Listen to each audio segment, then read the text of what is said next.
What's going on, guys? Khalipa's Tech here, coming back at you with another video. This is the beginner's guide to the Cricket Dream 5G. In this video, I'm going to be giving you some tips and tricks for this phone to help you get a little more familiar with the device.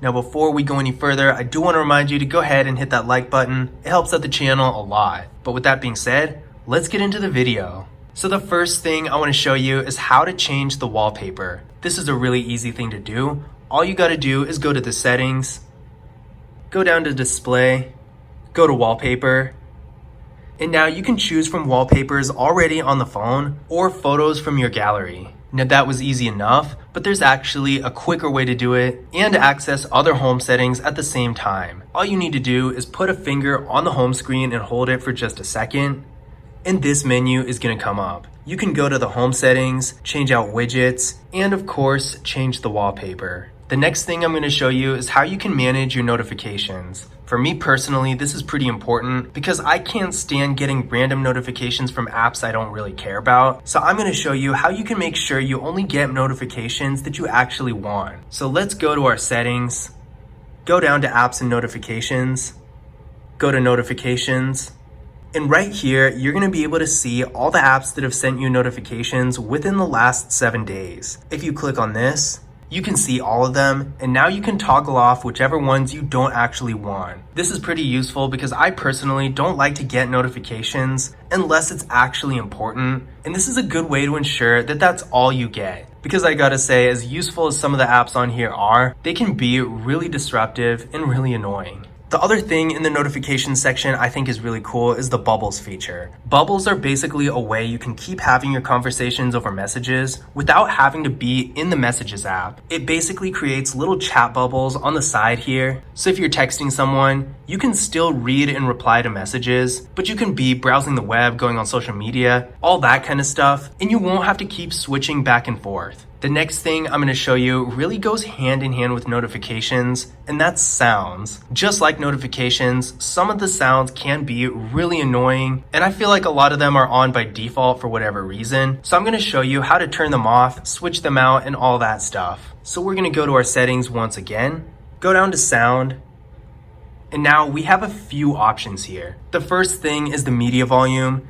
This is pretty self-explanatory. If you're watching a video, listening to music, playing a game, all that kind of stuff, that's what the media volume is going to control. Call volume is actually not your ringtone. That's the volume of the earpiece when you're talking on the phone. Ring and notification volume, now this is the big one for me at least. I like to have this muted because I don't really like ringtones, but if you do want to have a ringtone, you can always turn it up. Alarm volume is of course the volume for your alarm. And vibrate by default, unless you're in vibrate mode, is not going to be on, but if you want it to make a noise and vibrate at the same time, you can definitely do this. You can also turn on do not disturb, but there's not really much of a reason to go all the way to this menu just to do that, since you can just open your quick menu and turn on do not disturb that way. Now, in case you ever want to change the ringtone, you can do that right here for the ringtone itself. And if you hit advanced, you can change the notification sound and the alarm sound as well. You can also mess around with the feedback stuff. I don't ever touch these settings, but if you do want to play around with them and see if you like any of them, this is where you go to do it. The next thing I'm going to show you is how to take a screenshot. Pretty easy thing to do, but not every phone has the same way of doing it. So let's take a look at how you do it with this phone. All you got to do is press and hold the power key and the volume down key like this.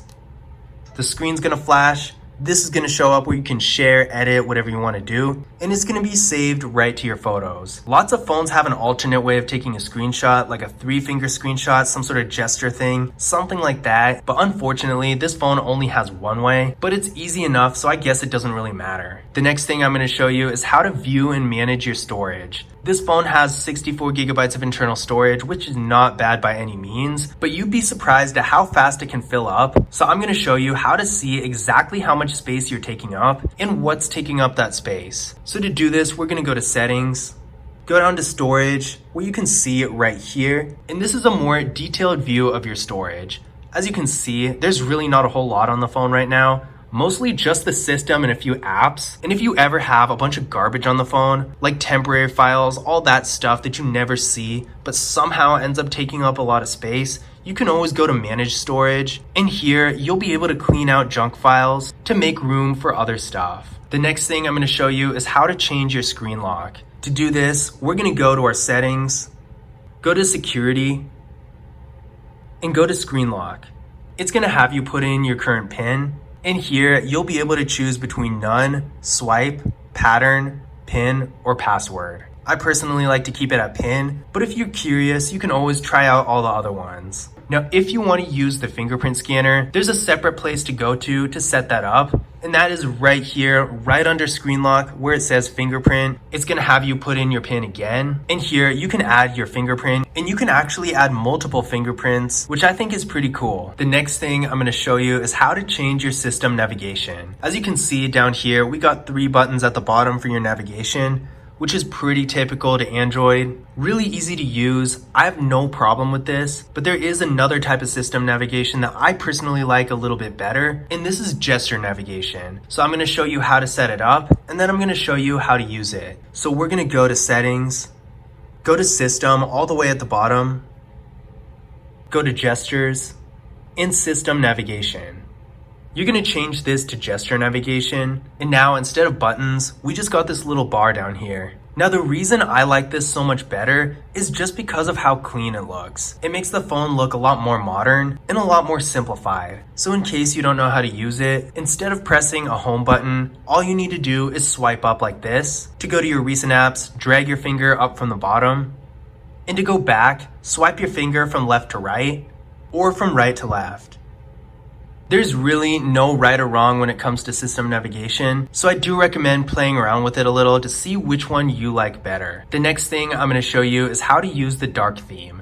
This is pretty much exactly what it sounds like. Basically just replaces light colors in your theme with dark colors. So what you're going to do is go to your settings, go to display, and toggle on dark theme. As you can see, we're in dark theme right now, and you can also schedule it by going here and going to schedule. You can have it turn on at a custom time, or what a lot of people do is set it from sunset to sunrise, so dark theme is always on at night. Now the last thing I'm going to show you is how to use NFC. In case you don't know what that is, NFC is the technology behind contactless mobile payment services like Google Pay, Samsung Pay, Apple Pay, all that. So if you want to use Google Pay, you're going to have NFC on. And for whatever reason, when you get this phone, NFC doesn't turn on automatically. I'm not quite sure why, but let's take a look at how to turn it on. Go to settings, go to connected devices, connection preferences, and NFC. Make sure this is on. I turned mine on immediately, so I honestly don't remember if it was on automatically. I'm pretty sure it wasn't. And to change your default payment, you can go to contactless payments. In Google Pay, put in all that information, use default. I'm 99.9% sure Cricket phones don't have any other option besides Google Pay, so there's really no need to even go to this menu. I'm not even sure why it's here, but that's interesting. But this was the beginner's guide to the Cricket Dream 5G. I hope you guys enjoyed the video, and I hope you found this information useful as well. If you did, don't forget to leave a thumbs up and subscribe to the channel, and as always, I will see you in the next video.